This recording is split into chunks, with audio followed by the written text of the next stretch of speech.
The castle hunters traveled and traveled across the ocean, across the sea, over the mountain, far, far away. A castle! A castle! We want the castle!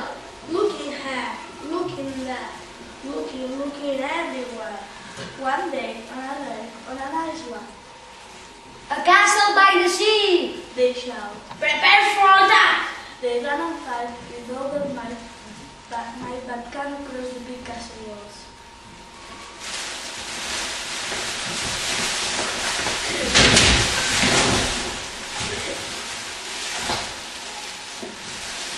They continue their travels.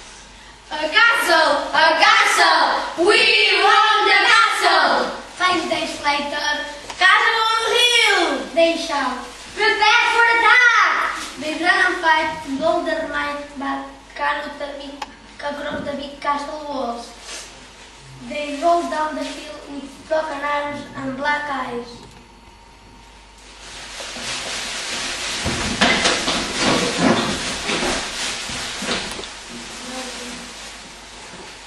And then later,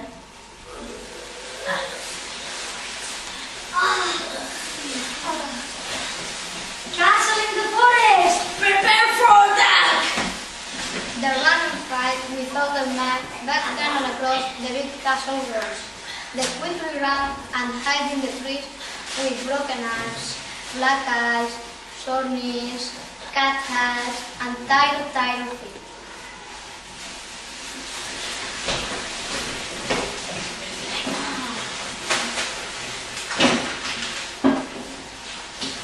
Day later, Castle by lake!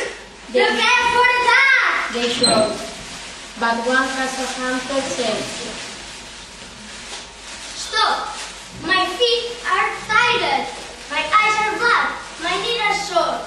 It is time for a different plan. Let's knock at the door. Let's stop. knock on the doors, they ordered. We are castle hunters. We don't knock on the doors.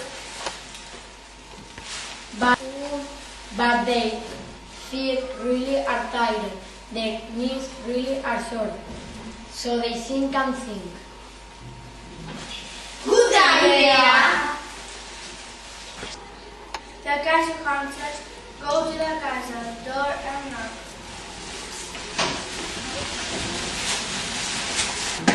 Can we come in, please? My pleasure. Said the king. Petita, you look very fresh. My castle is very big. You can stay here with me. The king and the castle hunters knock at the door. That is very kind. You can have to mend the doors, look after the garden. The king and the castle hunters became good friends. The castle hunters were very happy to have a castle. At last, a big thank you to the king. Thank you.